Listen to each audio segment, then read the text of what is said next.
আমার উম্মাত গোপন পাপে লিপ্ত হবে, এইটা আমার ভয়। আমার উম্মাত গোপন পাপে লিপ্ত হবে, এইটা আমার ভয়। 20 বছর আগে মোবাইলে এত গোপন পাপ হতো, এটা কেউ জানতো না। 20 বছর পরে আরো কত গোপন পাপের পথ বের হবে তা মানুষ জানে না। গাজীপুরের এই 10 তলা বিল্ডিং এর ওই উপর নাম রুমে একটা ছেলে বসে আছে, লন্ডনে তার বান্ধবী আছে, দুইজন দুইজনকে দেখছে। দুইজনকে দেখতে গিয়ে গায়ের কাপড় খুলতে খুলতে গাজীপুর 20 তলার উপরে ওই রুমে সে নগ্ন হয়ে গেল। লন্ডনে মেয়েটি নগ্ন হয়ে গেল।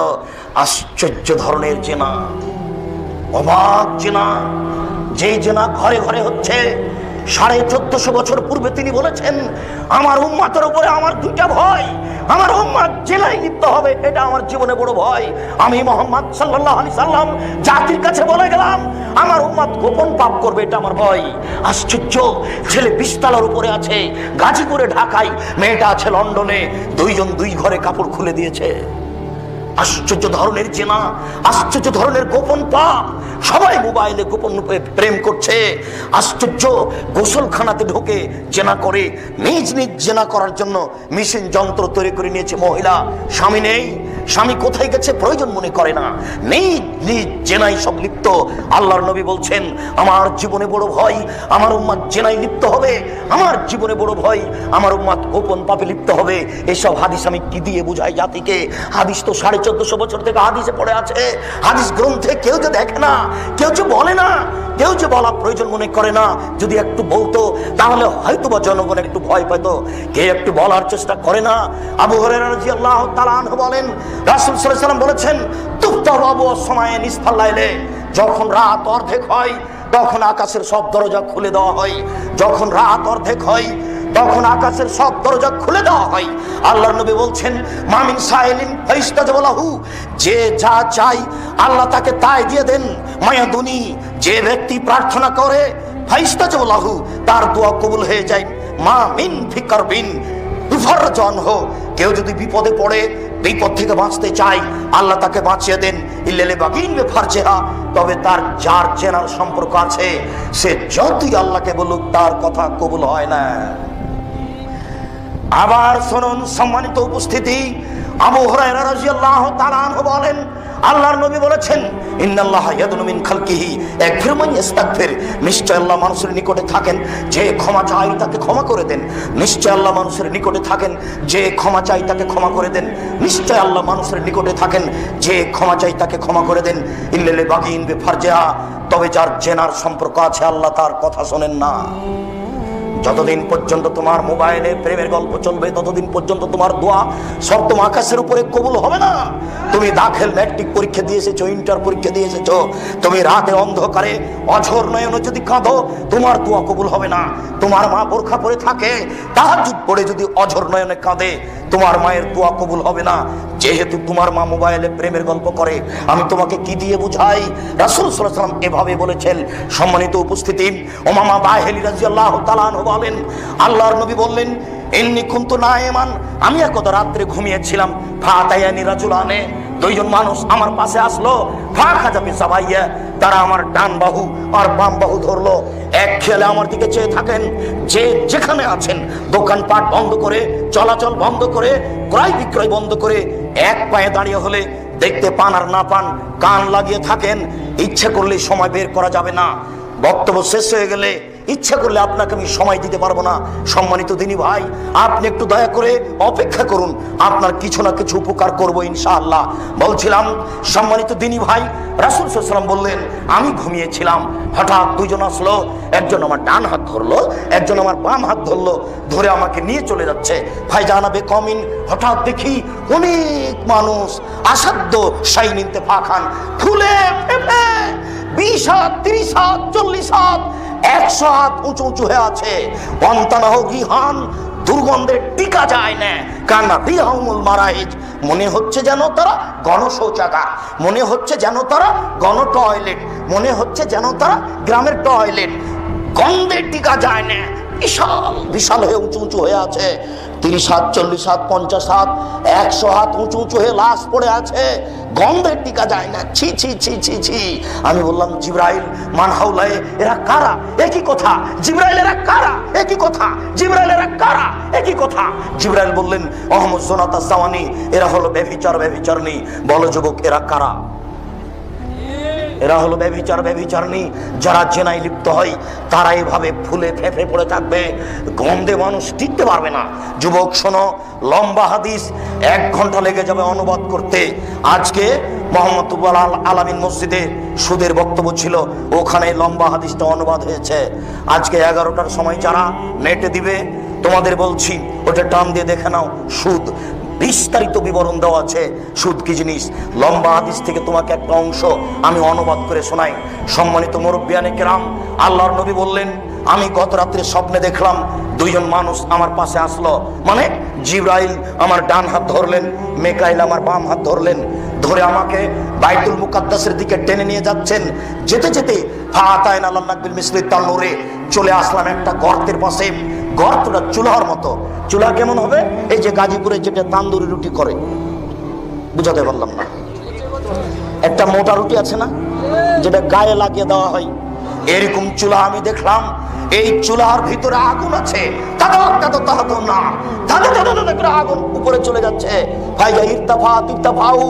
আগুন যখন উপরে চলে যাচ্ছে তখন মনে হচ্ছে ওর ভিতরে যা আছে কাদা এখনো জমে না, বের হয়ে বাইরে পড়ে যাবে। ফাইজা খামিদাত রাজাউ ফিহা, যখন আগুনটা একটু কমছে সবকিছু ভিতরে চলে যাচ্ছে। ফাইদা ফিহা রেজালুন ও নেশাউন ও রাতুন, তাতে দেখি পুরুষ নারী উলঙ্গ অবস্থায় জমা ধরে আছে, আগুনের ভিতরে জ্বলছে। পুরুষ নারী উলঙ্গ হয়ে আছে, জমা ধরে আছে। আগুন যখন ধাঁধা ধাঁধা করে জোরে উপরে উঠছে, পুরুষ নারী আগুনের ভিতরে ধাঁধা করে উপরে চলে যাচ্ছে। আবার যখন আগুনটা কম হচ্ছে তখন আবার নিচের দিকে চলে যাচ্ছে। দৃশ্য দেখান বললাম, জিবরাইল মান হাউলায়ে, এরা কারা? একই কথা। পুরুষ নারী উলঙ্গ অবস্থায় জমা ধরে আছে, আগুনের মধ্যে ধাঁধা করে জ্বলছে। ছি ছি ছি ছি, এরা কারা জিবরাইল? এরা কে? তখন জিবরাইল বললেন, আহমদ জোনা, তারা হচ্ছে ব্যভিচার ব্যভিচারণী। যুবক, আমি তোমাকে কি দিয়ে বুঝাই যে না কত বড় মহাপাপ, তার বাস্তবতা কত কঠিন, তার পরকাল কত কঠিন, তার কিয়ামতের মাঠ কত কঠিন। আল্লাহ নবী বলছেন, যেসব মহিলারা জেনায় লিপ্ত হয় তাদের লজ্জা স্থানের গন্ধে জাহান্নামীরা জাহান্নামে টিকতে পারবে না। যেসব মহিলারা জেনায় লিপ্ত হয় তাদের লজ্জা স্থানের গন্ধে জাহান্নামীরা জাহান্নামে টিকতে পারবে না। আমি কি দিয়ে বুঝাই জেনা কত খারাপ জিনিস? যারা জেনায় লিপ্ত হবে তাদের শরীর হাত কত গন্ধ করবে, আর একজন জাহান্নামে টিকতে পারবে না। সম্মানিত উপস্থিতি, আবু হুরায়রা রাদিয়াল্লাহু তাআলা আনহু বলেন, রাসূল সাল্লাল্লাহু আলাইহি সাল্লাম বলেছেন, আল বিকরু বিল বিকরি জিলদুমিয়া তাগরিবু সানা, অবিবাহিত ছেলে মেয়ে যদি জেনা করে তাহলে তাকে 100 লাঠি পিটিয়ে এলাকা থেকে 1 বছরের জন্য তাড়িয়ে দিতে হবে। তিনি বলেন, আসাইবু বিসাইবার রাজম, বিবাহিত পুরুষ নারী যদি জেনা করে তাহলে তাকে ইট ঢেল পাথর দিয়ে মেরে মেরে মেরে ফেলতে হবে। আয়েশা রাদিয়াল্লাহু তাআলা আনহা বলেন, রাসূল সাল্লাল্লাহু আলাইহি সাল্লাম বলেছেন, মান কারা লা ইলাহা ইল্লাল্লাহ ওয়া আন্না মুহাম্মাদুর রাসূলুল্লাহ, যে ব্যক্তি বলবে লা ইলাহা ইল্লাল্লাহ ওয়া আন্না মুহাম্মাদুর রাসূলুল্লাহ, তাকে হত্যা করা যাবে না, তাকে মেরে ফেলা যাবে না। ইল্লা বিহিদা সালাসা, তবে 3টা পাপের কারণে মানুষকে হত্যা করা যায়। তবে 3টা পাপের কারণে মানুষকে হত্যা করা যায়। 3টা পাপের কারণে মানুষকে হত্যা করা যায়। এক, আর তারিকুল দিনেহি, ধর্মত্যাগী। কেউ যদি বলে আমি কোরআন মানি না, তাহলে সরকারের পক্ষ থেকে তাকে ফাঁসি দিতে হবে। কেউ যদি বলে গাভীর দুধ হারাম, সরকারের পক্ষ থেকে তাকে ফাঁসি দিতে হবে। কেউ যদি বলে মদ হালাল, তাহলে সরকারের পক্ষ থেকে ফাঁসি দিতে হবে। সম্মানিত উপস্থিতি, বলছিলাম এই লোকটার গলায় ফাঁস দেওয়া হয়েছে, ফাঁস টান টান। তখন বলছে আমার ভুল হয়েছে, আমার ভুল হয়েছে। কথা আমি ফিরিয়ে নিলাম, এই লোকটাকে ফাঁস থেকে নামিয়ে দিতে হবে, এর ফাঁসি হবে না। 3 শ্রেণীর মানুষকে হত্যা করতে হয়। তার 1 শ্রেণীর মানুষ ধর্মত্যাগী, তবে তার বাঁচার পথ আছে। 2, কাতালা নাফসান, কেউ যদি কোনো মানুষকে হত্যা করে ফায়ুক্তালো, তাহলে তাকে হত্যা করতে হবে, এর নাম কিসাস।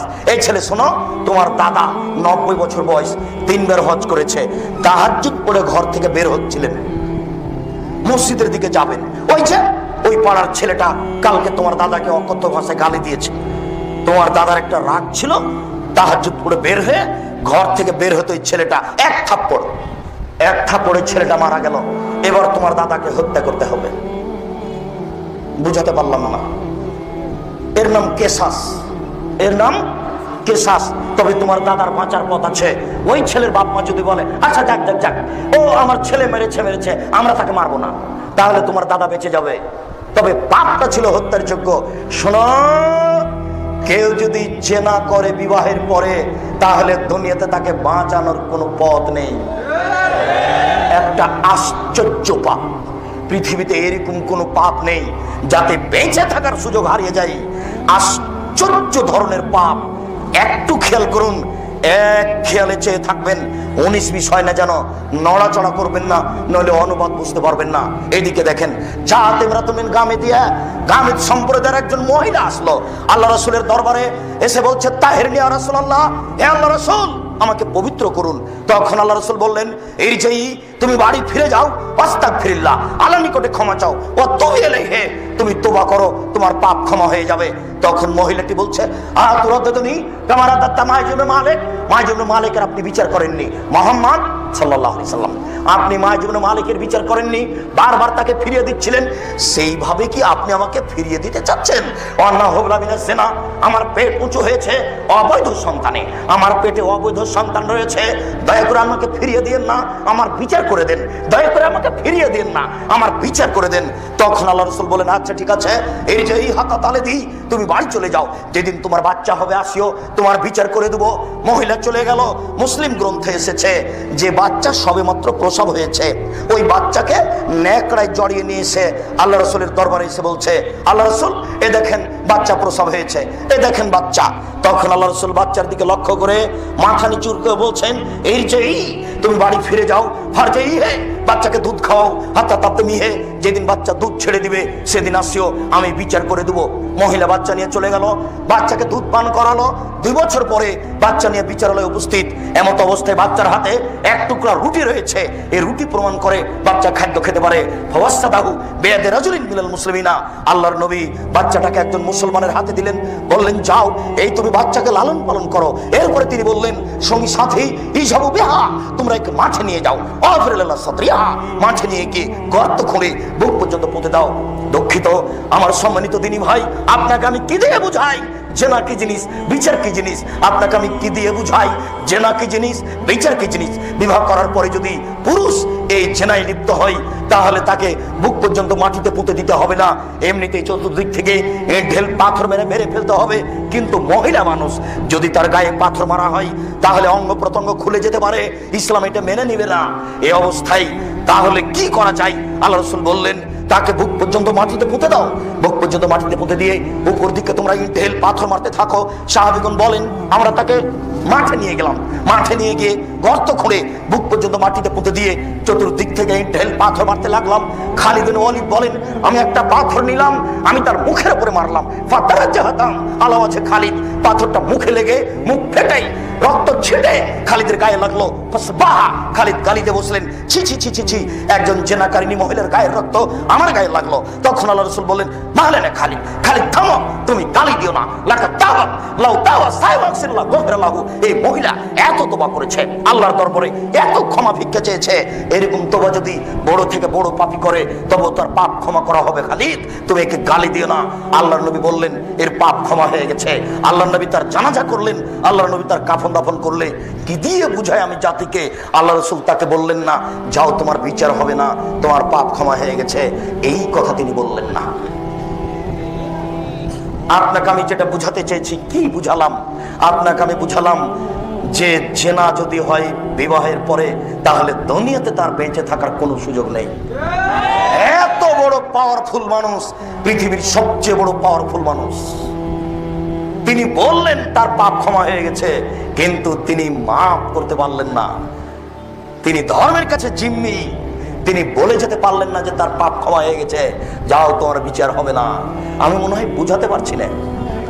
সম্মানিত উপস্থিতি, মনে রাখবেন, রাসূল সাল্লাল্লাহু আলাইহি ওয়াসাল্লাম বলছেন, সালাসা, 3 শ্রেণীর মানুষ রয়েছে যাদের সাথে আল্লাহ বিচারের মাঠে কথা বলবেন না। শুনুন, 3 শ্রেণীর মানুষ রয়েছে যাদের সাথে আল্লাহ বিচারের মাঠে কথা বলবেন না। তারা কত বড় পাপী!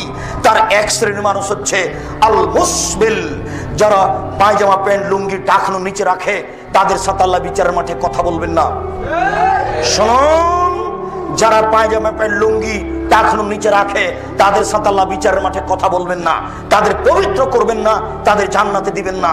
2 মালিকুন কাযাব, মিথ্যুক দায়িত্বশীল, মিথ্যুক হেড মৌলানা, মিথ্যুক হেডমাস্টার, মিথ্যুক প্রিন্সিপাল, মিথ্যুক ভাইস চ্যান্সেলর, মিথ্যুক মেম্বার, মিথ্যুক দারোগা, মিথ্যুক ওসি, মিথ্যুক চেয়ারম্যান, মিথ্যুক মেম্বার, মিথ্যুক মন্ত্রী, মিথ্যুক জেল সুপার, মিথ্যুক গ্রাম্য সর্দার, মিথ্যুক মসজিদের মুসল্লি, মিথ্যুক দায়িত্বশীল, যে যেখানে আছে সে যত বড়ই পরহেজগার হোক না কেন, আল্লাহ তার সাথে কথা বলবেন না।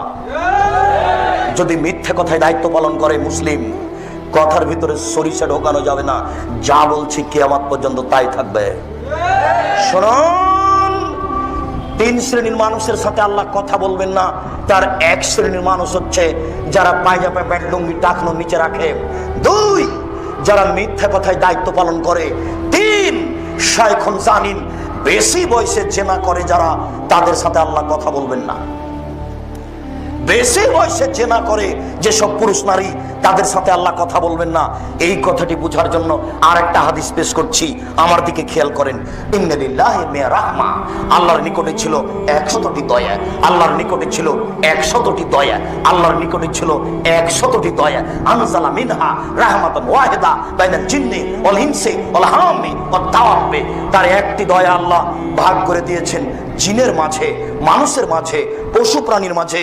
একটি দয়ার ভাগ পেয়ে মানুষ তার মেয়েকে আম্মু বলে ডাকে, চুমা খায়। একটি দয়ার ভাগ পেয়ে কুকুর তার বাচ্চাকে আদর করে ডাকে। একটি দয়ার ভাগ পেয়ে গাভী তার বাচ্চাকে জিহ্বা দিয়ে চাটে। একটি দয়ার ভাগ পেয়ে সাপ তার বাচ্চাকে আদর করে ডাকে। একটি দয়ার ভাগ পেয়ে সিংহ তার বাচ্চাকে আদর করে দুধ খাওয়ায়। আর 99টি দয়া আল্লাহ নিজের কাছে রেখেছেন। ইয়ারহামু বিআলা ইবাদিহি, এই দয়াগুলি দিয়ে আল্লাহ বিচারের মাঠে মানুষকে ক্ষমা করবেন। কি দিয়ে বোঝায় আপনাকে আমি বিচারের মাঠে আল্লাহ কত দয়াশীল হবেন? এরপরেও 3 শ্রেণীর মানুষের সাথে আল্লাহ কথা বলবেন না, তারা কত বড় পাপী। আমি মনে হয় পূর্ণ বুঝাতে পারলাম না। আল্লাহর কাছে কতটি দয়া ছিল? 100। তার একটা দয়া আল্লাহ প্রাণীকে দিয়েছেন। প্রাণী বুঝা যায় না মনে হয়, প্রাণীর মধ্যে দিয়ে দিয়েছেন। এই একটি দয়ার ভাগ পেয়ে গাভীটা তার বাচ্চাকে এইভাবে চাটে খাচ্ছে, এইভাবে জিহ্বা দিয়ে চাটছে। আর একটি দয়ার ভাগ পেয়ে আপনার মেয়েকে আপনি এইভাবে চুমা খাচ্ছেন। 99টা দয়া আল্লাহ নিজের কাছে রেখেছেন। এইগুলি দিয়ে বিচার মাঠে আল্লাহ মানুষকে মাফ করবেন। এরপরে আল্লাহ 3 শ্রেণীর মানুষের সাথে কথা বলবেন না, তারা কত বড় পাপী। আমি আপনাকে কি দিয়ে বুঝাই তারা কত বড় পাপী? তার 1 শ্রেণীর মানুষ হচ্ছে যারা পায়জামা প্যান্ট লুঙ্গি টাকনোর নিচে রাখে। এই ছেলে, আমি তোমাকে শতবার বলেছি, জন্ম দিতে পারলেই মা হওয়া যায় না, জন্ম দিতে পারলেই বাপ হওয়া যায় না, প্রসাব করাতে পারলেই মা হওয়া যায় না, বাচ্চাকে দুধ পান করাতে পারলেই মা হওয়া যায় না। পাগলিও বাচ্চাকে প্রসাব করাতে পারে, পাগলিও বাচ্চাকে দুধ খাওয়াতে পারে। শোনো, এই যে তোমার ছোট ভাইটা প্যান্টটা পরে আছে টাকনোর নিচে, তোমার মা বলে না আব্বু ছি ছি ছি আব্বু আব্বু করেছো কি? আসো আসো আসো আসো, প্যান্টটা খোলো আব্বু, প্যান্টটা খোলো। আমি কেটে দিক, করেছো কি তুমি? আরে প্যান্টটা টাকনোর নিচে আব্বু। 3 শ্রেণীর মানুষের সাথে আব্বু বিচারের মাঠে আল্লাহ কথা বলবেন না। তার 1 শ্রেণীর মানুষ হচ্ছে যারা পায়জামা প্যান্ট লুঙ্গি টাকনোর নিচে রাখে। আব্বু খোলো খোলো খোলো, কেটে দিই। এই কথা তোমার মা বলতে পারে, পাগলি বলতে পারে না। যদি তোমার মা না বলে তাহলে তোমার মা পাগলির চেয়ে খারাপ কিনা বলো? তোমার মাকে যদি আমি অশিক্ষিতা প্রমাণ করতে না পারি, জাতির সামনে বক্তব্য দেব না। তোমার মা এই কলেজের প্রধান শিক্ষিকা, প্রিন্সিপাল। তোমার মা হাই স্কুলের হেডমাস্টার হতে পারে। 14 বার মাস্টার ডিগ্রি পাস করলেও তোমার মা জানে না বাচ্চাকে কিভাবে লালন পালন করতে হয়। এমনিতেই পশু প্রাণীর মতো বাচ্চাকে খাওয়িয়ে নিয়ে বাচ্চাকে কোলে তুলে রিক্সায় নিয়ে চলে গেছে স্কুল। দেখো না, রাত দিন তোমার মা যাচ্ছে, ও জানে বাচ্চাকে কিভাবে লালন পালন করতে হয়, বাচ্চাকে কিভাবে দুধ খাওয়াতে হয়, সেটাই জানে না। বলছিলাম সম্মানিত উপস্থিতি, যুবক, বৈঠকের যুবতী, আমি আপনাদের বলছি নিরাশা হবেন না। আব্দুর রাজাক সাহেব যেভাবে বললেন বাঁচার পথ কি সেইটা বলেন। আজকে যা বললেন তাতে তো বাঁচার পথ দেখি না। বাঁচার পথ কি সেইটা বলেন একটু। জি, দয়া করে আপনি অপেক্ষা করুন, আপনাকে আমি বাঁচার পথ বলছি। মনে রাখবেন, বড় পাপ 2 ভাগে বিভক্ত। একগুলি আল্লাহর সাথে জড়িত, একগুলি মানুষের সাথে জড়িত। মনে রাখবেন, বড় পাপ 2 ভাগে বিভক্ত। একগুলি আল্লাহর সাথে জড়িত, একগুলি মানুষের সাথে জড়িত। এই ছেলে, তোমার বাপ কোটি কোটি টাকা সুদ খেয়েছে। ঢাকা শহরে কয়েকটা বাড়ি কোটি কোটি টাকা ব্যাংকে জমা আছে সুদের। আল্লাহর নবী বলেছেন, কেউ যদি জেনে শুনে 1 টাকা সুদ খায়, 36 বার জেনা করে যত পাপ হবে, 1 টাকা সুদ খেলে তার চেয়ে বেশি পাপ হবে। আল্লাহ নবী বলেছেন, সুদের পাপের 70টি ভাগ রয়েছে। ছোট ভাগ হলো মার সাথে জেনা করলে যেমন পাপ হয়। শোনো, আজকে যদি তোমার বাপ রাতে হাত তুলে আল্লাহকে বলে, আল্লাহ আমার ভুল হয়েছে, তুমি আমাকে মাফ করো, আমি সুদের লেনদেন বন্ধ করলাম, আর কোনোদিন সুদ খাবো না, এই কথাটা বলেই যদি তোমার বাপ মারা যায়, ইনশাল্লাহ জান্নাত হবে, হবে ইনশাল্লাহ। কেন? এই পাপ কার সাথে জড়িত? আল্লাহর সাথে জড়িত। এইবার তোমাকে বলি, ওই যে গাজীপুর ওই মোড়ে একটা রিক্সায় উঠেছ, এখানে নেমে বলছো কত টাকা ভাড়া? বললো 100 টাকা। 2 থাপ্পড় বেটা, দলীয় দাপট দেখো, 2 থাপ্পড় বেটা, 20 টাকা ভাড়া, 100 টাকা চাও। দিয়ে 20টা টাকা দিয়ে 2টা থাপ্পড় দিয়ে বিদায় করে দিল। এখন ক্ষমা নাও দেখি। কিয়ামত পর্যন্ত কাঁদো, কিয়ামত পর্যন্ত, মরা পর্যন্ত যদি কেঁদে এই পাপ ক্ষমা হয়ে যায়, ইসলাম ধর্ম মিথ্যা। নাউজুবিল্লাহ, ইসলাম ধর্ম মিথ্যা নয়। শোনো, এই পাপ যদি ক্ষমা হয়ে যায়, আল্লাহ হবেন অত্যাচারী। এই পাপ যদি ক্ষমা হয়ে যায়, আল্লাহ হবেন অত্যাচারী। আল্লাহ বলেছেন, আমার উপরে আমি আল্লাহ অত্যাচার হারাম করেছি, আমি অত্যাচার করব না। আব্দুর রাজ্জাক সাহেব, তাহলে ক্ষমা হবে কিভাবে? রিক্সাওয়ালাকে খুঁজে বের করতে হবে, হাত ধরে বলতে হবে, ও রিক্সাওয়ালা, আমি বুঝতে পারিনি গো, তোমাকে 1 থাপ্পড় মারা আমার ভুল হয়েছে, তুমি আমাকে মাফ করো। এই কথা বলা ছাড়া ইহকালে পরকালে কোথাও আর ক্ষমা নেই। আশ্চর্য পাপ, মানুষের সাথে জড়িত পাপ। তুমি তো আর বুঝতে পারছো না, চেয়ারম্যান, মেম্বার, এমপি, মন্ত্রী কত বিপদে আছে। তারা যদি বিপদ বুঝতে পারতেন, তাহলে জনগণের সামনে হাত জোড় করে বলতেন, জনগণ আমার ভুল হয়েছে, জনগণ আমার ভুল হয়েছে, আমার গাজীপুর বাজারে আমার বাপের 1 শতক জমি আছে, ওখানে আমি একটা দোকান করে বাকি জীবন খাবো, আমি দায়িত্ব পালন করবো না, আমি চলে গেলাম। উনি বুঝতে পারছেন এটা কত কঠিন। কি করে? একটু। কি করে? একটু। কিভাবে? একটু। 1 বস্তা গম ছিল জনগণের, আর 1 বস্তা গম ছিল তার বাপের। তো ওখান থেকে কিছু গম এদিকে চলে এসেছে। না না না, কিছু নয়, 100 না, 100 নয়, একটা গম 10-এর এদিকে চলে এসেছে। চেয়ারম্যান সাহেব দেখলেন যে 10-এর গমের মধ্যে থেকে একটা গম আমার ভিতরে চলে আসলো। চেয়ারম্যান সাহেব গমটা ওইদিকে করলেন না। এবার তিনি হজ করতে চলে গেলেন। হজ করতে গিয়ে কাবা ঘরের গিলাপ ধরে কাঁদছেন, আল্লাহ আমার ভুল হয়েছে, মাফ করো, আল্লাহ কিছু গম আত্মসাৎ হয়েছে, তুমি মাফ করো। এইভাবে কাঁদতে যদি থাকেন, এক পর্যায়ে আল্লাহ বলবেন, ও চেয়ারম্যান সাহেব, আরে চেনা ছিল আমার ব্যাপার, যত বড় পাপ হোক না কেন। ও চেয়ারম্যান সাহেব, সুদ ছিল আমার ব্যাপার, যত বড় পাপ হোক না কেন, গম যে আমার নয় গো, গম যে জনগণের, আমার কাছে ক্ষমা হবে না, জনগণের কাছে ফিরে যাও। বুখারী, মুসলিম, আল্লাহ রাসূল বলেছেন, যে দায়িত্বশীল যত বড় গাদ্দার, ধোঁকাবাজ, প্রতারক, তার পিছনে পতাকা হবে তত বড়। হেডমাস্টারকে গিয়ে ছেলেটা বলছে, স্যার আমার ভর্তির জন্য 3000 টাকা রাখেন। তো 3000 টাকার 2000 টাকা রেখে 1000 টাকা পকেটে করে নিয়ে মাছ কিনে বাড়ি চলে গেল। ও হেডমাস্টার সাহেব, বুঝতে পেরেছেন এটা কত বড় জটিল, বাকি জীবন আর ক্ষমা হবে না। আমি বুঝাতে পারছি না, মনে হয় বাকি জীবন আর ক্ষমা হবে না। এটার পথ কি, এটা একটু বলবো, কিন্তু পাপ এত জটিল, আপনাকে আমি কি দিয়ে বুঝাই।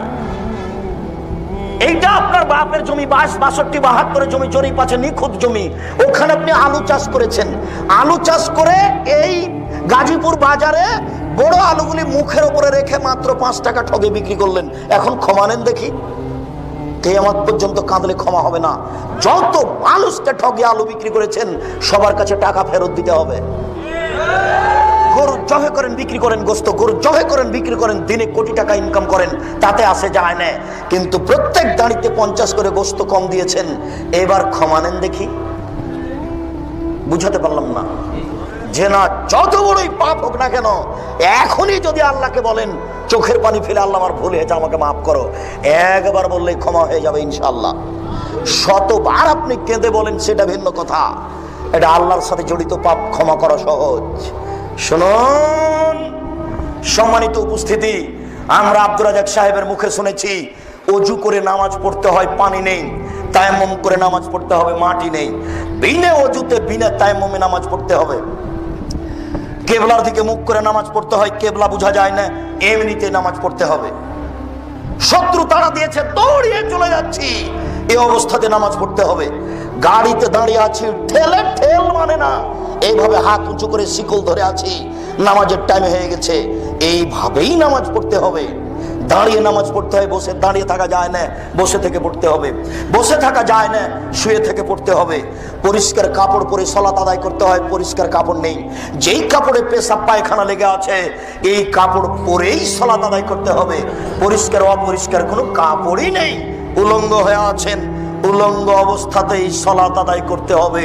কথার কথা বলা হয়েছে, আফগানিস্তানে, ইরাকে, মুসলিম দেশে মার্কিন সৈন্য ঢোকে, মুসলিম নারীকে ধরে নিয়ে এসে 10 জন 12 জন ধর্ষণ করে, এরপরে পরনের কাপড় খুলে নিয়ে উলঙ্গ অবস্থায় হাঁটতে বাধ্য করে তাদের সামনে। এই উলঙ্গ অবস্থায় যদি নামাজের টাইম হয়ে যায়, তাহলে মার্কিন সৈন্যের সামনে উলঙ্গ অবস্থাতেই এই মহিলাকে নামাজ পড়তে হবে, পড়তেই হবে। আপনাকে আমি কি দিয়ে বুঝাই নামাজ কি জিনিস? আপনাকে আমি কি দিয়ে বুঝাই নামাজ কি জিনিস? আপনাকে আমি কি দিয়ে বুঝাই নামাজ কি জিনিস? একটা আশ্চর্য ইবাদত যে মানুষের কোনো অসুবিধা বুঝে না, একটা আশ্চর্য ইবাদত যার কোনো বদল বিকল্প চলে না। আমি অসুস্থ, একে টাকা দিলাম, ও হজ করলো, হজ আমার হয়ে গেল, এ দেখেন হজের বিকল্প চলে, নামাজের চলে না। আমি অসুস্থ, ফকিরকে খাওয়ালাম, সকাল সন্ধ্যা রোজা থাকলো, রোজা আমার হয়ে গেল, এ দেখেন রোজার বিকল্প চলে, নামাজের বিকল্প চলে না। আশ্চর্য ধরনের ইবাদত। ইমাম আবু হানিফা রাহিমাহুল্লাহ বলেছেন, কেউ যদি অলসতা করে 1 ওয়াক্ত নামাজ ছেড়ে দেয়, তাহলে তাকে জেলখানায় বন্দি করে পিটিয়ে নামাজ পড়াতে হবে। ইমাম আহমদ ইবনে হাম্বল রাহিমাহুল্লাহ বলেছেন, কেউ যদি অলসতা করে 1 ওয়াক্ত নামাজ ছেড়ে দেয়, তাহলে তাকে কুরবানি করতে হবে। বর্তমান আরবি বিদ্বানগণ এখন বলছেন, এই মুহূর্তে আরবি বিদ্বানগণ বলছেন, স্বামী নামাজ পড়ে, স্ত্রী পড়ে না, স্ত্রী পড়ে, স্বামী পড়ে না। বিভাগ কেটে গেছে, চেয়ারম্যান লাগে না, মেম্বার লাগে না, কাজী লাগে না, খাতা কলম লাগে না, বিভাগ এমনিতে গেছে। আপনাকে আমি কি দিয়ে বুঝাই নামাজ কি জিনিস? আল্লাহ নবী বলেছেন, এই তোমরা তোমাদের ছেলে মেয়েকে নামাজ পড়তে বলো যখন তার বয়স 7 বছর। তোমরা পিটিয়ে ছেলে মেয়েকে নামাজ পড়াও যখন তার বয়স 10 বছর। আল্লাহর নবী কখনো বলেননি, আল্লাহর নবী কখনো বলেননি, এই ছেলে তোমার বয়স 7 বছর, নামাজ পড়ো, নামাজ পড়ো। এইভাবে আল্লাহ রাসূল কখনো বলেননি। আল্লাহ রাসূল বলেন, এই ছেলে তোমার বয়স 10 বছর, নামাজ পড়ো নাহলে পিটাবো, বলো নামাজ পড়ো নাহলে পিটাবো। এইভাবে আল্লাহ রাসূল বলেননি। আল্লাহ রাসূল বলছেন, তোমরা তোমাদের ছেলে মেয়েকে নামাজ পড়তে বলো যখন তার বয়স 7 বছর 10 পর্যন্ত। আব্বু নামাজ পড়ো, আম্মু নামাজ পড়ো, আব্বু নামাজ পড়ো। কতদিন চলবে? 3 বছর। এবার পিটন, লাঠি, এই দাঁত ভেঙে দেবো, একবারে পিঠের চামড়া তুলে দেবো, আগে নামাজ পড়াই তারপরে কোনো কথা। এটা কতদিন চলবে পিটন? 5 বছর, 15 পর্যন্ত। এই হলো 5 আর 3 8 বছর নামাজের কর্মসূচি। 5 বছর বয়সের ছেলে নামাজ পড়ে না, তার বাপ বেঁচে আছে, কথা মিথ্যে। 15 বছর বয়সের ছেলে নামাজ পড়ে না, তার বাপ বেঁচে আছে, মিথ্যে। কাপুরুষকে, অযোগ্যকে, কাপুরুষকে, অযোগ্যকে আমি আব্দুর রাজ্জাক বাপ বলতে চাই না। আল্লাহ রাসূল তাকে বারবার বলেছেন, এ কাপুরুষ তুই বিবাহ করিস না। যোগ যেভাবে ঘুরে বউ সেভাবে চলে, এর নাম ক্ষমতা। যোগ যেভাবে ঘুরে বউ সেভাবে চলে, এর নাম ক্ষমতা। যোগ যেভাবে ঘুরে পরিবার সেভাবে চলে, এর নাম ক্ষমতা। তোর ক্ষমতা নেই, তুই বিবাহ করিস না। আল্লাহ রাসূল অনেককে নিষেধ করেছেন এভাবে। আবু জার গেফারি বলছেন, আল্লাহ নবী আমাকে একটু এলাকার নেতা করে দেন না। তখন আল্লাহ রাসূল বলছেন, হায় হায় আবু জার, তুমি করেছো কি? আরে নেতৃত্ব আমানত, তুমি তো দুর্বল মানুষ, তুমি পারবা না। নেতৃত্ব দিবে উমর, যে সকালকে সকাল করে দেখাতে পারে, বিকাল হবে না। যে বিকালকে সকাল করবে না, বিকাল করে রাখবে, যার নাম উমর। যার কথা শুনলে বনের পশু কাঁপে, যার নামটা মনে নিলে মানুষের অন্তর কাঁপে বলে ইতিহাস বলে। এই লোক নেতৃত্ব দিবে। আবু জার তুমি কেন? আল্লাহ রাসূল বলছেন, এ কাপুরুষ, তুই কেন বিবাহ করবি? তুই যে বউ কন্ট্রোল করতে পারবি না, ছেলে মেয়ে কন্ট্রোল করতে পারবি না, তুই রোজা থাক। রোজা থেকে থেকে থেকে যৌবনকে ধ্বংস কর। যার ক্ষমতা আছে সে যেন বিবাহ করে। বলো যুবক, এইসব পতিতালয়ের মেয়েগুলি রাস্তাঘাটে হাঁটছে, এর জন্য এ দায়ী না তার বাপ দায়ী? বলো যুবক, আজকে গ্রামে গার্মেন্টসে হাজারো হাজার নারী, এর নাম জেনার আস্তানা, হাজারো হাজার লক্ষ কোটি নারী নির্দ্বিধায় জেনা করছে। বলো এর জন্য কে দায়ী? ওর বাপ দায়ী, ওর বাপ দায়ী। কাপুরুষের বিবাহ করা ঠিক হয়নি। কাপুরুষের উচিত ছিল ভিক্ষা করে ছেলে মেয়েকে খাওয়ানো। কাপুরুষের কি উচিত ছিল? ভিক্ষা করে ছেলে মেয়েকে খাওয়ানো। কেন মেয়েকে এখানে পাঠালো? কেন মেয়ে এভাবে বেশ্যালয়ের মেয়ে সেজে রাস্তাঘাটে ঘুরবে? কেন ঘুরবে? দুঃখিত, আমি আপনাকে কি দিয়ে বুঝাই? সম্মানিত উপস্থিতি, বলছিলাম নামাজ যত বড়ই কঠিন ইবাদত হোক না কেন, এই লোকটার বই 70 বছর একদিনও নামাজ পড়েনি। আজকে বলছে আল্লাহ আমার ভুল হয়েছে, আমি আজ থেকে নামাজ ধরবো, আল্লাহ তুমি আমাকে মাফ করো। এই কথাটা বলেই মারা গেছে। ইনশাআল্লাহ জান্নাত পাবে। বলেন কেন দেখি? নামাজ কার সাথে জড়িত? আল্লাহর সাথে জড়িত। এই ছেলে, তোমার বাপ তোমার বড় ভাইকে জমি দিয়েছে, তোমাকে দেয়নি। এবার বলো তোমার বাপের কি হবে? আর জান্নাত হবে না। শুনুন, বাংলাদেশের নোংরা নীতি, প্রায় পরিবারে তোমার বাপের 90 শতক জমি, তুমি আর তোমার 2টা বোন, বা তুমি আর তোমার 1টা বোন, বলো তো তোমার বাপ মরার পরে 60 শতক নিবা তুমি, আর 30 শতক নিবে তোমার বোন। তো এই 30 শতক কি তোমার কাছে একদিন থাকার অনুমতি আছে? তো বছর বছর আছে কেন? বুঝাতে পারলাম না কথা মনে হয়। আগামীকাল সন্ধ্যা হতে হতে বোনের ভাগ দিতে হবে, তারপরে কোনো কথা আছে? গাজীপুর শহরে বাপের জমি আছে, তাতে কি হবে? প্রয়োজনে ভিক্ষা করে খাবো, বোনের জমি খাবো না। আপনি বুঝতে পারছেন না। আপনাকে আমি একটা বাক্য বুঝাতে পারিনি। আল্লাহ রসুল বলেছেন, মানুষের মরণ যেভাবে মানুষকে খুঁজে, মানুষের রুজি মানুষকে সেভাবে খুঁজে, মানুষের মরণ যেভাবে মানুষকে খুঁজে, মানুষের রুজি মানুষকে সেভাবে খুঁজে। মরণ কাউকে ধরেনি, 1000 বছর থেকে পড়ে আছে। এইটা কি ঘটেছে? মরেনি এমন কোন মানুষ কি আছে? মরণ যেমন মানুষকে খুঁজে, মানুষের রুজি তেমন মানুষকে খুঁজে। পৃথিবী সৃষ্টির 50,000 বছর পূর্বে আপনার রুজি যা লেখা হয়েছে, যেদিন আপনি মায়ের পেটে 43-4 মাস, সেই দিন রুজি আবার ওইটাই লেখা হয়েছে। এই ছেলে শোনো, তোমার বাপ 6 মাস হলো কিছু খায় না, শুধু ফলের রস খায়, কিছুই খায় না। বলো বেঁচে আছে কেন? শোনো, রুজি শেষ হয়ে গেছে, হায়াত বাকি আছে, এই জন্য বেঁচে আছে। কিছুই যদি না খায় তবু বেঁচে থাকবে। এবার শোনো, এই ছেলে, তোমার বাপ খালি বেশি বেশি খেতে চাচ্ছে, তোমার মা এখনই দিয়ে আসলো, আবার বলছে আমাকে ক্ষুধা লেগেছে, খেতে দাও তো। এটা কেন বলো? তোমার বাপের হায়াত শেষ হয়ে গেছে, রুজি বাকি আছে। একটা চাউল বাকি রেখে মারা যাবে না। আমি বুঝাতে পারছি না।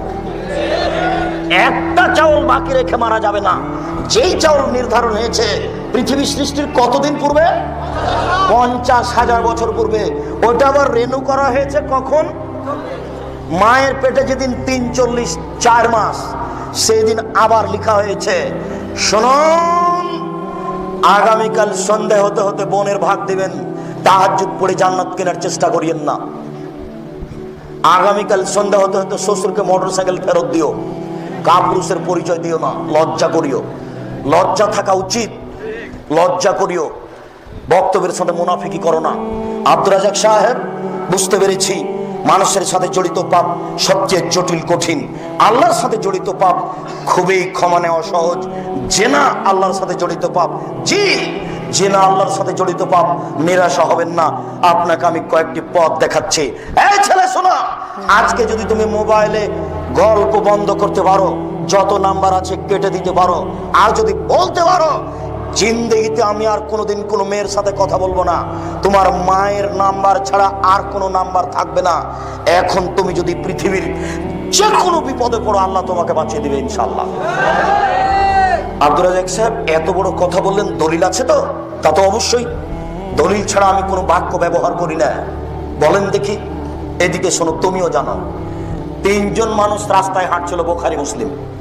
হাঁটতে হাঁটতে বৃষ্টি আসলো, গর্তে ঢুকে গেল, পাথর একটা উপর থেকে এসে গর্তের মুখে পড়ে গেল, বের হতে পারে না, ঠেলতেও পারে না, ধাক্কা দিতে পারে না। তিনজনের একজন বলল, আল্লাহ আমার বাপ মাকে ভালোবাসতাম, পাথরটা সরিয়ে দেন। আচ্ছা ঠিক আছে, কিছু অংশ দিলাম। দ্বিতীয় জন বলল, আল্লাহ আমি একটা লোককে কাজের জন্য নিয়েছিলাম, অর্ধেক দিন কাজ করে চলে গেল, আমি টাকা দিতে চাইলাম, নিল না, অনেকদিন পরে এসে বলছে টাকা দেন। আমি বললাম গরু ছাগল নিয়ে যাও, বললো মজাক করবেন না, একদিনে টাকা দেন। আমি বললাম তোমাকে মজাক করিনি, তুমি সব গরু ছাগল নিয়ে যাও, নিয়ে চলে গেল। তোমাকে সন্তুষ্ট করার জন্য যদি করে থাকি তাহলে আজকে পাথর সরিয়ে দাও। আল্লাহ বললেন আচ্ছা ঠিক আছে, সরিয়ে দিলাম। তিনজনের তৃতীয় জন বলল, আল্লাহুম্মা ইন্না বিনতা মিন লি উহিবুহা কাইহুবু কাআসাদে হুবরে জালান নিসা।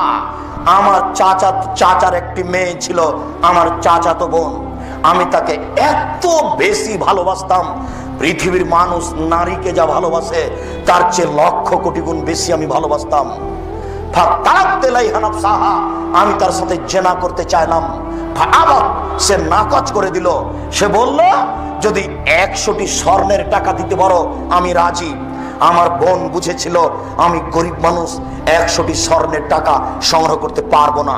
আমি হাড় ভাঙা পরিশ্রম করে 100টি স্বর্ণের টাকা সংগ্রহ করলাম। আমি বললাম এ নাও টাকা। টাকা হাতে নিল, জালাস্তু বাইনা রিজলাইহা, আমি তার দুই পায়ের মাঝে বসলাম, এখন জেনা করব। আমাকে বলল আব্দুল্লাহ, হে আল্লাহর বান্দা, ইত্তাকিল্লাহ, আল্লাহকে ভয় কর, ওয়ালা তাবতাহিল খাতামা, আমাকে অসতী করিস না বান্দা। হে আল্লাহর বান্দা, আল্লাহকে ভয় কর, আমাকে অসতী করিস না। আমি একজন অসতী নারী হতে চাই না, তুই আমাকে অসতী করিস না। ফাকুনতানহা, আমি ওখান থেকে উঠে গেলাম। যদি তোমার ভয় করে থাকি তুমি পাথর সরিয়ে দাও। আল্লাহ পাথর সরিয়ে দিলেন। বুখারী মুসলিম। বলো তুমি বিপদ থেকে বেঁচে যাবে ইনশাআল্লাহ। দেখো তুমি মানুষই পারে, পশু প্রাণী পারে না। এই ত্যাগ তিতিক্ষায় কে যেতে পারে? মানুষই পারে। এই ত্যাগ তিতিক্ষায় কে যেতে পারে? মানুষই পারে। দেখবে তুমি ঈমান, একটু দেখো, 1 মিনিট দেখবে তুমি ঈমান, একটু দেখো, 1 মিনিট দেখো। তোমার মাকেও বলছি, তোমার বোনকেও বলছি, দেখো ঈমান কাকে বলে। দেখো জেনা থেকে নিজেকে বাঁচানোর পথ দেখো। ইব্রাহিম আলাইহিস সালাম বললেন, সারা স্বৈরাচারী শাসক তোমাকে ডেকে পাঠিয়েছে, আমি রক্ষা করতে পারলাম না, তুমি স্বৈরাচারী শাসকের কাছে যাও। সারা নির্জনে স্বৈরাচারী শাসকের ঘরে ঢুকলেন। শাসক বসেছিল, ঢুকতে দাঁড়িয়েছে, গায়ে হাত লাগাবে তাই হাতটা বাড়িয়েছে। সারা বললেন, থামো, আগে উজু হবে, 2 রাকাত সালাত হবে, তারপরে কোনো কথা। সারা উজু করলেন, 2 রাকাত সালাত আদায় করলেন। 2 রাকাত সালাত আদায় করে বলছেন, আল্লাহুম্মা, হে আল্লাহ, ইন কুনতা আমানতু বিকা ওয়া বিরাসূলিকা, আমি সারা যদি তোমাকে বিশ্বাস করে থাকি, আমি সারা যদি তোমার নবী ইব্রাহিমকে নবী বলে বিশ্বাস করে থাকি, আমি বলি না ইব্রাহিম আমার স্বামী, আমি বলছি ইব্রাহিম নবী। ওয়াহাসান তো ফারজিল্লাহ জাওজি, আমার লজ্জা স্থানকে জিন্দেগিতে আমার স্বামী ছাড়া কাউকে ব্যবহার করতে দিনি। এই 3টা কথা যদি ঠিক হয়ে থাকে, 1 আমি তোমাকে বিশ্বাস করি, 2 আমি তোমার নবী ইব্রাহিমকে বিশ্বাস করি, 3 জিন্দেগিতে আমি কোনোদিন জেনায় লিপ্ত হইনি, আমার লজ্জা স্থান কাউকে আমি ব্যবহার করতে দিইনি। এই কথা 3টা যদি ঠিক হয়ে থাকে, ফালা তুসাল্লিত আলাল কাফিরা, এই স্বৈরাচারী শাসককে আমার উপরে জয় করবে না, ও যেন আমার গায়ে হাত লাগাতে না পারে। কথা শেষই হয়নি, পাগুত্তা অজ্ঞান হয়ে উঠতে পড়ে গেছে। কথা শেষই হয়নি। আমি তোমাকে কি দিয়ে বুঝাই ঈমান কি জিনিস? বুখারী মুসলিম।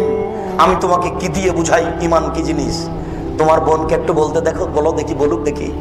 তোমার বোন আটো সাটো কামিজ পরে আছে, জাতিকে তার উঁচু নিচু দেখিয়ে জাহান্নামে ঠেলে দিয়ে জান্নাত কিনতে চাচ্ছে, বলো কি বলবে আল্লাহকে? ও কি বলতে পারে? তোমার বাপ, তোমার মা নগ্ন পোশাক পরে চলে, বেশ্যালয়ের মেয়েকে দিন রাত দেখে, বলো তোমার মা আল্লাহকে কি বলতে পারে? ছোটবেলা পরে দিন রাত ঘুরে, বলো তোমার মা আল্লাহকে কি বলতে পারে? দেখেছো ঈমানের কত পাওয়ার, দেখেছো ঈমানের কত ক্ষমতা। বলছে ভাবে, 1 আমি যদি তোমাকে বিশ্বাস করে থাকি, 2 তোমার নবী ইব্রাহিমকে যদি আমি বিশ্বাস করে থাকি, 3 জিন্দেগিতে যদি আমি কোনোদিন লজ্জা স্থানকে আমার স্বামী ছাড়া কাউকে দিয়ে না থাকি, এই কথা তিনটা যদি আমার সত্য হয়ে থাকে, তাহলে এই জন্য আমার গায়ে হাত লাগাতে না পারে। কথা শেষই হয়নি, অজ্ঞান হয়ে গেছে।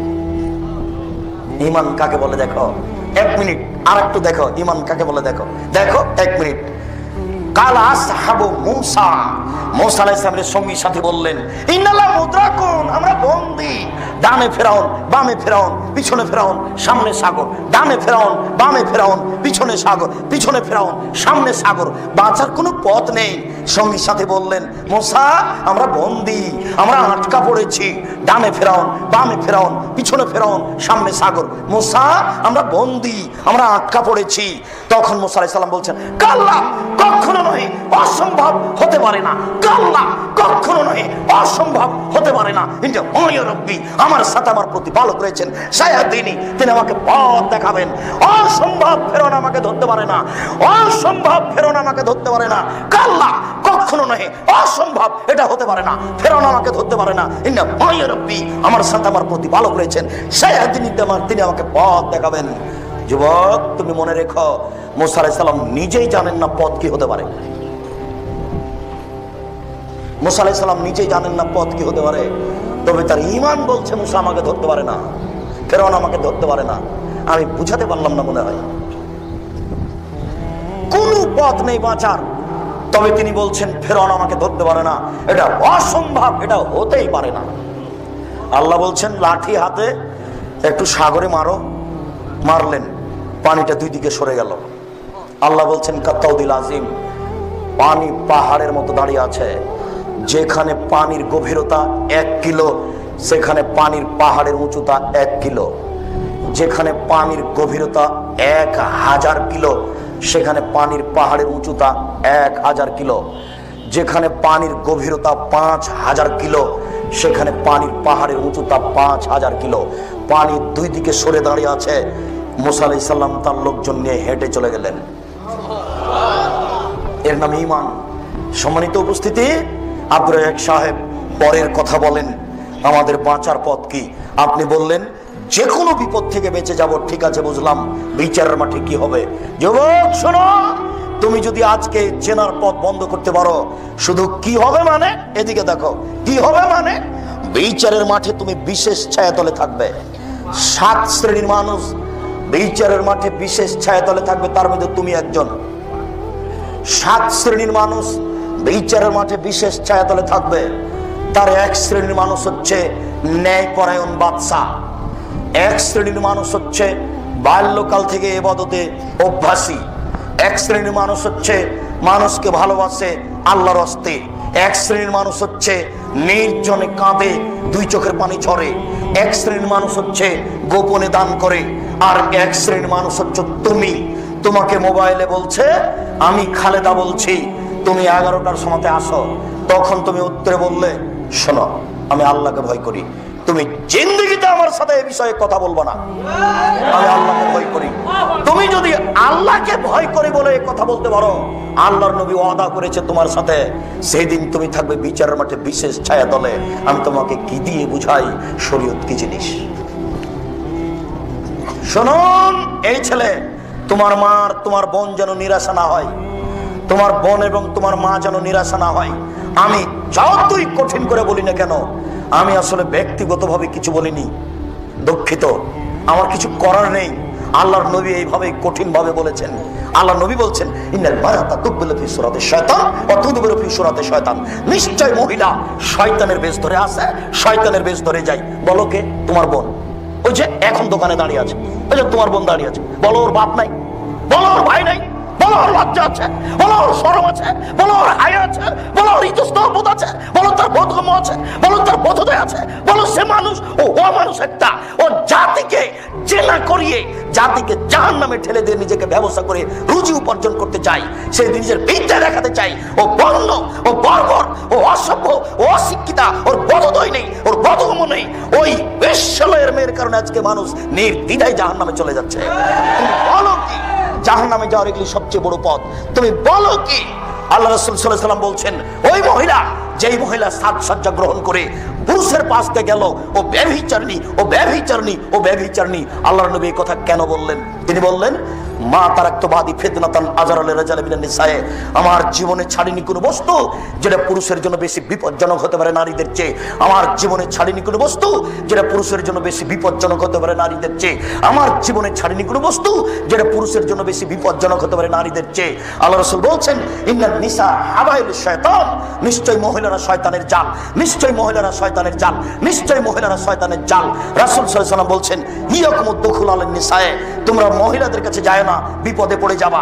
তোমরা মহিলাদের কাছে যায় না, বিপদে পড়ে যাবা। তিনি বলছেন, ইয়াকুমুল মুগীরাত, সাবধান, যেই মহিলার স্বামী নাই সেই বাড়িতে যায় না। সাবধান, যেই মহিলার স্বামী নাই সেই বাড়িতে যায় না। সাবধান, যেই মহিলার স্বামী নাই সেই বাড়িতে যায় না। তিনি বলছেন, লা ইয়াখলুন রাজুলুন বিইমরাতিন ইল্লা কানা ফালাসুহু শায়তান, কোন পুরুষ যেন কোন নারীর সাথে নির্জনে একত্রিত না হয়, যদি হয় তাহলে তৃতীয় জন হবে শয়তান। কোন পুরুষ যেন কোন নারীর সাথে নির্জনে একত্রিত না হয়, যদি হয় তাহলে তৃতীয় জন হবে শয়তান। তিনি বলছেন, ও নারী জাতি, তোমরা এমন জাতি যে বুদ্ধিমানের বুদ্ধিকে নষ্ট করতে পারো।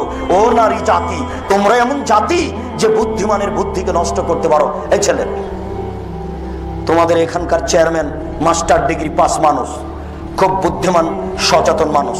এ দেখো এখানে গাড়িটা দাঁড়িয়েছে, তখন চেয়ারম্যান গাড়িতে উঠেছেন, উঠে দেখছেন যে একটা সুন্দরী মেয়ে একটা সিটে বসে আছে, পাশে একটা সিট খালি আছে। তো উঠতেই মেয়েটা হাসি মুখে বলছে, ভাইয়া বসেন। এক ভাইয়াতে তোমার চেয়ারম্যানের ইমান কোথায় হারিয়ে গেছে। আল্লাহর নবীও এই কথা বলছেন, আল্লাহর নবীও এই কথা বলছেন। এই জন্য আল্লাহর নবী বলেছেন, মহিলারা কথা বলবে কর্কশ ভাষায়। মোবাইলে রিং হচ্ছে, তোমার মা একাই আছে, বাসাতে কেউ নেই, তোমার মা সবার রিং ধরতে পাবে না। যদি ধরেও খুব, আসসালামু আলাইকুম, জি কে বলছিলেন, এখন মানুষ বাড়িতে নেই, পরে কথা হবে।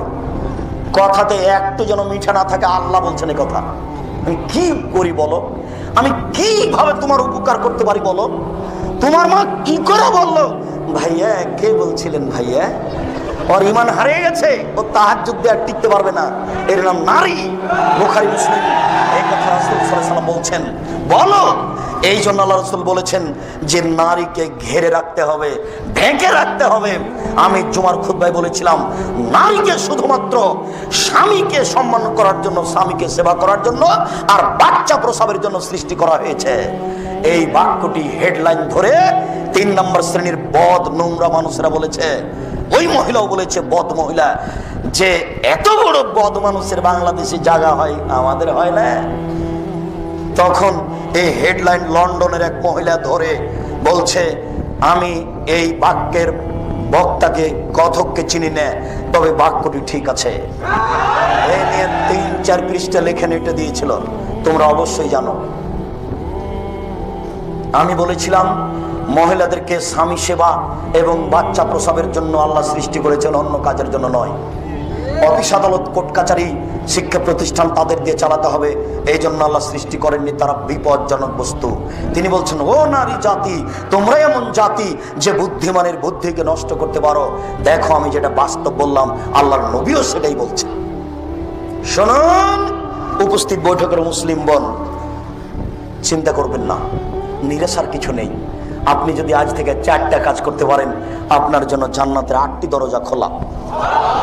এই সুযোগ পৃথিবীর কোনো পুরুষকে দেওয়া হয়নি, এই সুযোগ পৃথিবীর কোনো পুরুষকে দেওয়া হয়নি।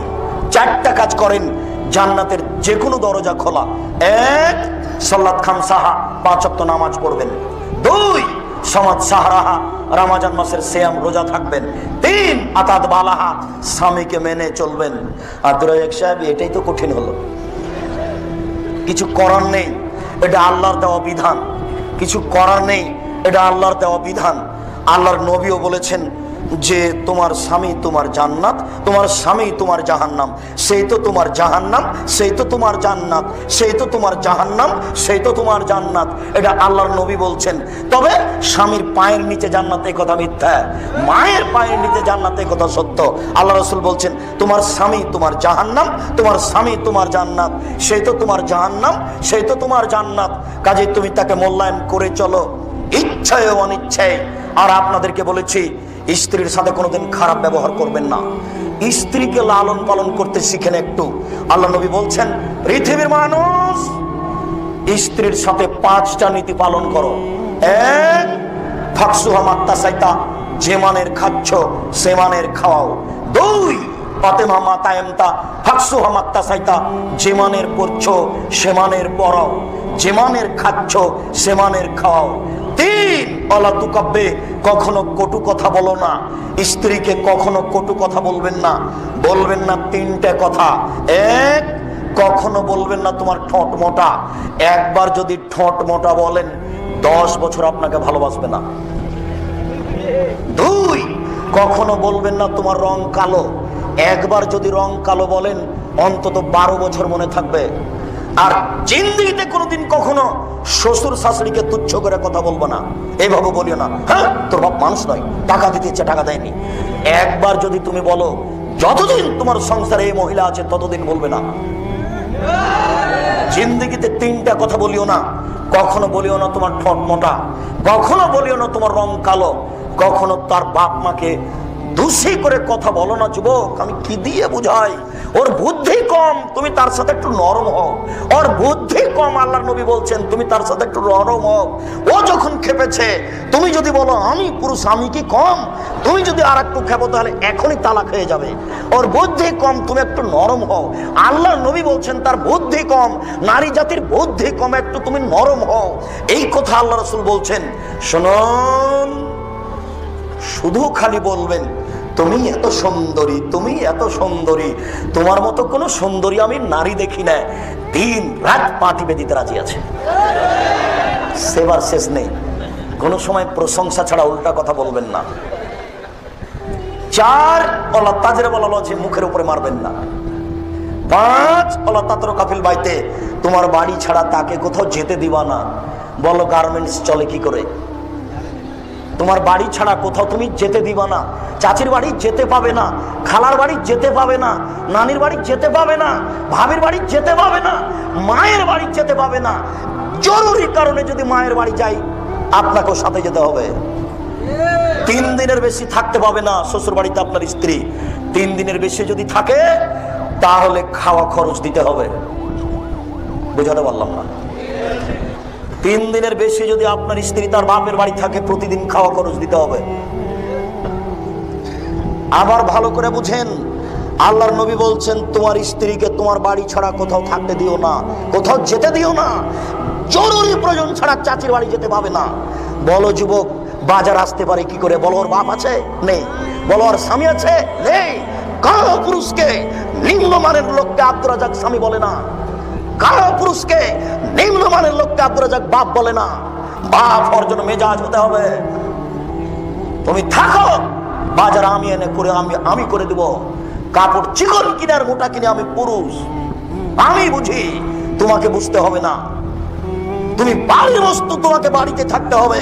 1450 বছর পূর্বে মুহাম্মদ সাল্লাল্লাহু আলাইহি ওয়াসাল্লাম বলেছেন তুমি তোমার স্ত্রীকে তোমার বাড়ি ছাড়া কোথাও যেতে দিও না, কোথাও থাকতে দিও না। বলো কমিউনিটি সেন্টার কি দিয়ে চলে? তুমি যে বিবাহ করতে এসেছো, ওই যে 50 জন মেয়ে বেশ্যালয়ের মেয়ে আছে, তোমার ভাবি, তোমার চাচাতো বোন, খালাতো বোন, তোমার সূচনায় যে না। বলো এই পরিবার কিভাবে ঠিক হবে? সম্মানিত মুসলিম বোন, নিরাশা হবেন না। 4টি কাজ করলে জান্নাতের 8টি দরজা খোলা। 1, 5 ওয়াক্ত নামাজ পড়বেন। 2, রমজানের রোজা থাকবেন। 3, স্বামীকে মেনে চলবেন। 4, জেনায় লিপ্ত হবেন না। আহসানাত ফারজাহা, জেনায় লিপ্ত হবেন না। আজ থেকেই শেষ। এই ছেলে, বক্তব্যের সাথে মুনাফিকি করো না। আগামীকাল সন্ধ্যা হতে যদি তোমার মোবাইলে নাম্বার থাকে আর তুমি যদি কোনো মোবাইলে কোনো মেয়ের সাথে কথা বলো, তুমি মুনাফিক, তুমি মুনাফিক, তুমি মুনাফিক। তুমি ধর্মের দাম দাও না। তুমি এমনিতে বসে আছো, তোমার মুসলমানের বাচ্চা হতে তোমার সন্দেহ আছে, তুমি কেন মানো না? তোমার পরিবর্তনের জন্য এসেছি। আল্লাহ তোমাকে কবুল করুক, আল্লাহুম্মা আমিন। আল্লাহর অশেষ দয়া আল্লাহ তোমাকে কবুল করুক, আল্লাহুম্মা আমিন। আল্লাহর অশেষ রহমত আল্লাহ তোমাকে কবুল করুক, আল্লাহুম্মা আমিন। মুসলিম বোন, নিরাশা হবেন না। সারা পৃথিবীর পুরুষ নারী জেনা করে নিরাশা হয় না যেন।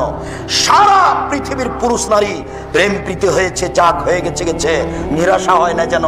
আল্লাহ তাআলা বলেন ওয়ানাহান নাফসা আনিল হাওয়া ফাইনাল জান্নাতু হিয়াল মাওয়া। আদমের ছেলে মেয়ে যদি তার প্রবৃত্তিকে ঠেকাতে পারে, আমি আল্লাহ তাকে জান্নাতুল মাওয়া দিব অদাবদ্ধ।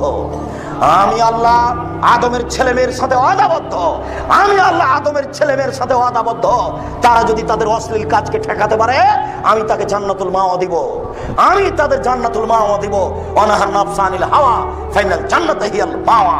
কেউ যদি নিজেকে ঠেকাতে পারে প্রবৃত্তি থেকে, তাহলে আমি তাকে জান্নাতে দিব।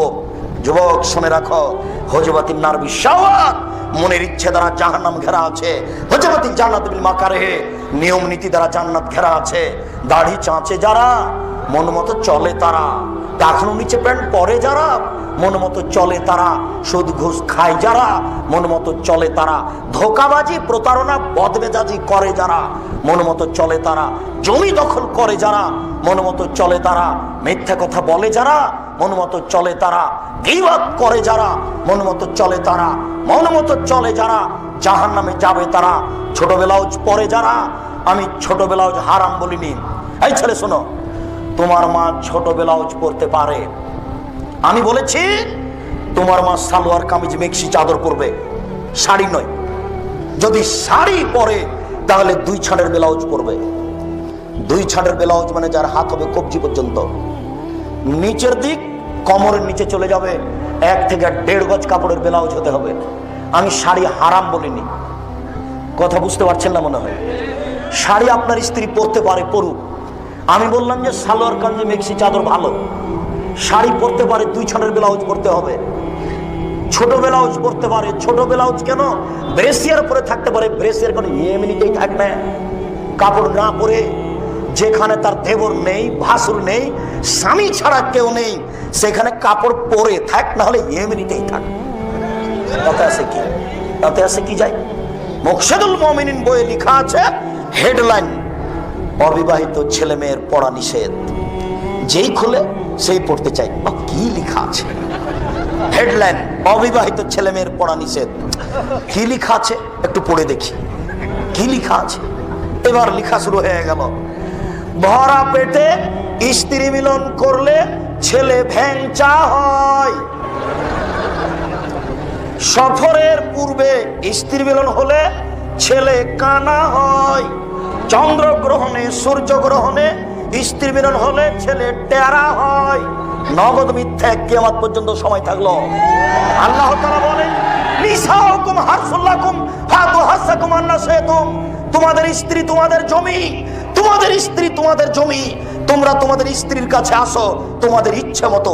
সকালেই কি, বিকালেই কি, সন্ধ্যায় কি, সূর্যগ্রহণই কি, চন্দ্রগ্রহণই কি, ভরা পেটে কি, সফরে কি। আমি আল্লাহ তোমাদেরকে ইচ্ছে মতো তোমাদের স্ত্রী ব্যবহারের জন্য অনুমতি দিয়ে দিলাম। কেন তিনি হেডলাইন দিবেন? শুনুন, স্ত্রীকে মূল্যায়ন করার চেষ্টা করুন। এই ছেলে শুনে রেখো, ইবলিস প্রত্যেক দিন তার চেয়ারটা আটলান্টিক মহাসাগরের উপর রাখে। ইবলিস তার চেয়ারটা প্রত্যেক দিন সাগরের উপরে রাখে। সকালে সাগরের উপরে রেখে বসে সব শয়তানকে ডাকে। তার কাজ চলে নিয়ম মাফিক। দেখো শয়তানের কাজ নিয়ম মাফিক চলে। ডেকে বলে তোমরা পাপি করাও, বিকালে রিপোর্ট দিতে হবে। একজন এসে বলে যাবো না, আমি একটা কাজ করেছি। কি? জেনা করিয়েছি, যাও, এটা কোনো কাজ হয়নি। আর একজন এসে বলে যাবো না, আমি একটা কাজ করেছি। কি করিয়েছ? মারামারি লাগিয়ে দিই, যাও, এটা কাজ হয়নি। আর একজন এসে বলে যাবো না, আমি একটা কাজ করেছি। কি? স্বামী স্ত্রীর মধ্যে গন্ডগোল লাগিয়ে দিয়েছি। তখন ইবলিস বলে হ্যাঁ তুমি একটা কাজ করেছো, কাজের মতো কাজ। এভাবে লাফে উঠে তাকে বুকে জড়িয়ে ধরে নাই ইবলিস। স্বামী স্ত্রীর মধ্যে গন্ডগোল পাকাতে পারলে গোটা পরিবারটা ধ্বংস। ওই স্বামীও তখন গার্মেন্টসে চলে আসবে, স্ত্রীও আসবে। স্বামী তখন জেনা করবে আরেকজন পুরুষের সাথে, মহিলা তখন জেনা করবে আরেকজন পুরুষের সাথে, আর স্বামী জেনা করবে আরেকজন নারীর সাথে। যেটা দিন রাত হচ্ছে, তোমরা রক্ষা করার চেষ্টা করো। সম্মানিত দিনী ভাই, আল্লাহর অনেক দয়া, আপনি মূল্যায়ন করুন। আপনাদের দাঁড়িয়ে থাকা বসে থাকা দেখে আমি খুবই খুশি। আল্লাহ আপনাদেরকে যাজায় খায়ের দান করুক। আমার এই অংশে এসে আপনাদের সাথে একটা জরুরি কথা। বসো, আমি কথা শেষ করে আপনি উঠছেন কেন? আমার একটা কথার শেষে একটা দোয়া আছে। আপনারা আমার দিনী ভাই, 10 থেকে প্রায় 15 বছর থেকে আমি ঢাকা আসি। আমরা রাজশাহী চাঁপাইনবাবগঞ্জের পল্লীর মানুষ, একেবারে গ্রাম অঞ্চলের মানুষ। আমাদের বাড়ির 3 দিকে নদী। আমার পড়াশোনা চাঁপাইনবাবগঞ্জ, নাচক, তারপর ইন্ডিয়ায়, তারপর শিক্ষা জীবন রংপুর, গাইবান্ধা, গোবিন্দগঞ্জ 8 বছর, তারপর 17-18 বছর চলছে রাজশাহী নওদাপাড়া। আমার কাজ, আমি শিক্ষক, নওদাপাড়া প্রতিষ্ঠানের শিক্ষক, মাদ্রাসার আমি কোরআন হাদিস পড়াই। দ্বিতীয় কাজ, আমি আত্মাহারিক পত্রিকায় ফতোয়া লিখি, 18 বছর থেকে লিখছি। তৃতীয় কাজ, আমি হাতে একটু ভাঙাচোরা লিখি। আমার তেমন কোনো বিদ্যা নেই, তবু আমার লিখার মন চাইলো এজন্য যে রাস্তাঘাটের বইগুলি প্রায় মিথ্যে। বইয়ের নাম কি করলে কি হয়, কি করলে ছাই হয়, কিছুই হয় না। বইটাই মিথ্যা, নামই মিথ্যা। আর মিথ্যা কথায় সব পরিপূর্ণ, কেউ একটা চিন্তা করে না। আমার কাছে তেমন লিখার কোনো যোগ্যতা নেই, এরপরেও বই পুস্তক সব মিথ্যা দেখার কারণে হালকা একটু দিয়েছি, কিছু লিখার কাজ করি। আর আমি বক্তব্য জানি না, আমি কণ্ঠস্বরে বক্তব্য দেওয়া জায়েজ মনে করি না। আমি এক সন্ধ্যায় কোনোদিন কারো বক্তৃতা নকল করিনি। 1990 সাল থেকে মাঠে আছি। আমি কোনোদিন কাউকে বলিনি যে পথ খরচটা দিবেন পাথেও। এই 90 সাল থেকে না আজ পর্যন্ত যদি প্রমাণ হয়ে যায় যে আব্দুর রাজ্জাক সাহেব একদিন পাথেও চেয়েছিল, তাহলে আমি আর জিন্দেগিতে কোনোদিন বক্তব্য দিতে যাব না।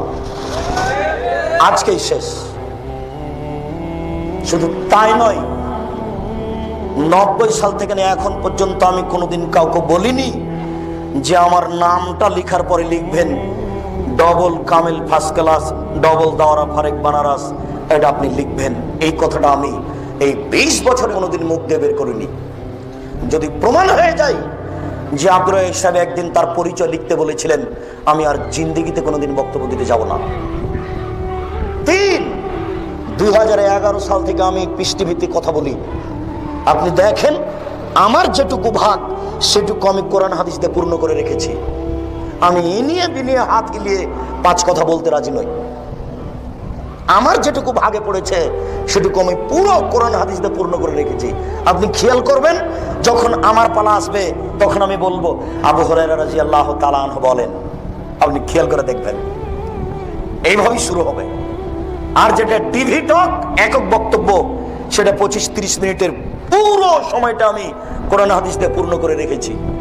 অপ্রয়োজনীয় কথা আমি বলার জীবনে কোনোদিন চেষ্টা করিনি। 2011 সাল থেকে আছি। কেউ যদি বলে দিতে পারে যে আব্দুর রাজ্জাক সাহেব বলেছিলেন একটু লিখিয়েন পিস টিভি বাংলা, আমি বলেছি, এই কথাটা প্রমাণ হয়ে গেলে জিন্দেগিতে আমি আর কোনোদিন বক্তব্য দিতে যাব না। কথা বুঝাতে পেরেছি? আমি স্বার্থে কোনোদিন এক পা ফেলিনি, ভবিষ্যতেও ফেলবো না ইনশাআল্লাহ। স্বার্থে কোনোদিন আমি এক পা ফেলিনি, ভবিষ্যতেও ফেলবো না ইনশাআল্লাহ। আমি প্রায় 15 বছর থেকে ঢাকা আসি। তখন থেকে ভাবছিলাম যে ঢাকায় বা ঢাকার আশেপাশে একটা বিশাল ভূখণ্ড কোথায় পাওয়া যাবে, যেখানে একটা উন্নত মানের প্রতিষ্ঠান গড়া যাবে, যেখানে ছেলেরা উন্নত মানের বাংলা, ইংরেজি, আরবি শিক্ষা অর্জন করে এদেশের অন্যায়ের বিরুদ্ধে লড়বে মুখে কলমে মিডিয়ায়। এই আশা নিয়ে ঘুরতে ঘুরতে দেখলাম আপনাদের বাড়ির পাশেই কাঞ্চন ব্রিজের এই দিকে মিরপুর না কিনা মিরের বাজার পার হয়ে একটা জায়গা আছে কালনি থেকে হাতের বামে 3 কিলোমিটার ভিতরে দেবই বাজারের পাশে হাঁটাবো গ্রামের লোকেরা আমার হাতে 14 বিঘা জমি আগে জায়গাতে হস্তান্তর করেছে। আমি তাদের শুকরিয়া আদায় করি, আল্লাহ তাদেরকে যাজায় খায়ের দান করুক। 2013 সালের 24শে আগস্ট রোজ মঙ্গলবার 11টার সময় এলাকার লোককে সাথে নিয়ে কাঁঠাল গাছের নিচে আমি বলেছি, আমার হাতে টাকা নাই, এ কথা সত্য, এখানে প্রতিষ্ঠান গড়বে, এ কথাও সত্য, গড়বে ইনশাআল্লাহ। কিভাবে গড়বে সেটা আমি জানি না, তবে গড়বে এতে আমি বিশ্বাসী, গড়বে। আমার হাতে টাকা নাই, এ কথাও সত্য, এখানে প্রতিষ্ঠান গড়বে, এ কথাও সত্য, ইনশাআল্লাহ গড়বে। এদেশের মাটিতে, ভারত, বাংলাদেশ, পাকিস্তানের মাটিতে, এদেশের মাটিতে সবচেয়ে উন্নত মানের প্রতিষ্ঠান করতে চাই। আল্লাহ তুমি কবুল করো, হবে ইনশাআল্লাহ। আপনি এখন যদি দেখতে যান তাহলে আপনার মনটা ঠান্ডা হয়ে যাবে। রাস্তাতে একটু ভারী লাগে, যেটুকু ভারী লেগেছে প্রতিষ্ঠানে গেলে ভারীটুকু কেটে যাবে। হাসি ছাড়া আপনি ফিরে আসতে পারবেন না। আপনাকে ভালো লাগবে আপনার বাড়ির পাশে। এখানে যেটা আমি আপনার কাছে দাবি রেখেছি সেটা হলো এই, একটু আল্লাহর কাছে দোয়া করবেন, আল্লাহ আব্দুর রাজাক সাহেব যে কাজটা করছেন এটা তুমি কবুল করো। আমি এইটুকুর আপনার মুখাপেক্ষী বেশিরভাগ আপনি খালি বলবেন আল্লাহ আব্দুর রাজাকের এই কর্মটা তুমি কবুল করো, আল্লাহ আমিন। ওখানে কবুল হয়ে গেলে আর কেউ ঠেকাতে পারবে না, আর সম্ভব নয়। দুই, আপনি পরামর্শ দিয়েন, আপনার পরামর্শ মূল্যায়ন করব। তিন, ছেলে মেয়ে পাঠিয়ে প্রতিষ্ঠানকে মূল্যায়ন করবেন। 2015 সালের 3রা জানুয়ারি মেয়েদের প্রতিষ্ঠান চালু হয়েছে। ছেলে মেয়ে পৃথক পৃথক স্থানে থাকে, পৃথক পৃথক স্থানে খায়। সব শিক্ষক শিক্ষিকা মাস্টার ডিগ্রি পাস, বদিনা বিশ্ববিদ্যালয় থেকে পড়ে আসা, সব উচ্চ শিক্ষিত শিক্ষক।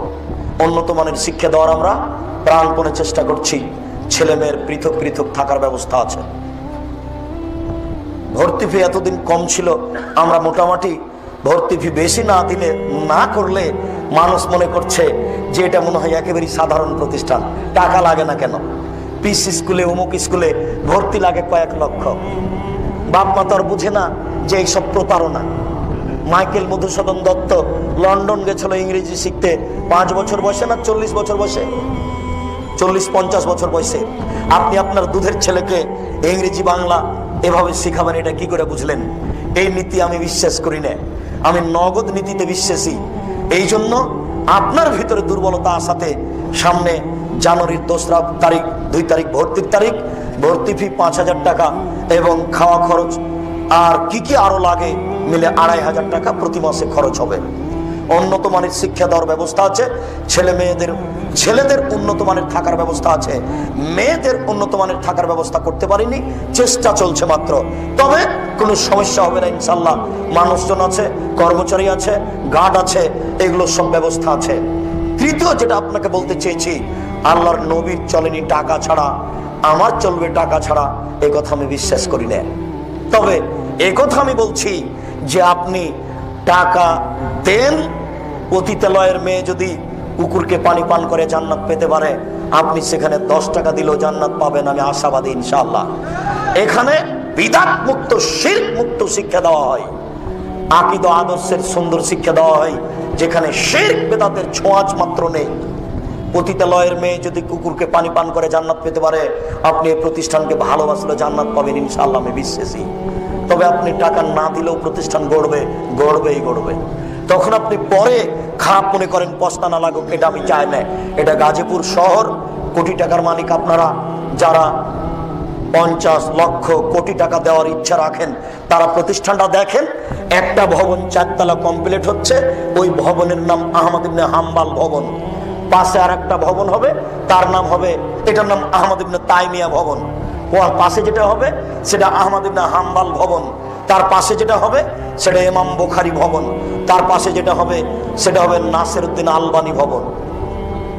এগুলো আমার পরিকল্পনা। মেয়েদের ভবন হবে খাদিজা, আয়েশা, ফাতেমা, এইসব ভবন মেয়েদের হবে। মেয়েদের কোনো ভবনের কাজ আরম্ভ করতে পারিনি, তারা ভাড়া বাড়িতে আছে। আপনার আমার দিনী ভাই, আপনি না পারলে আর একজনকে বলবেন, যে কোনো মূল্যে বড় সহযোগিতা করে এই প্রতিষ্ঠানকে এদেশের সবচেয়ে উন্নত মানের প্রতিষ্ঠান করে গড়ে তুলতে হবে ইনশাআল্লাহ।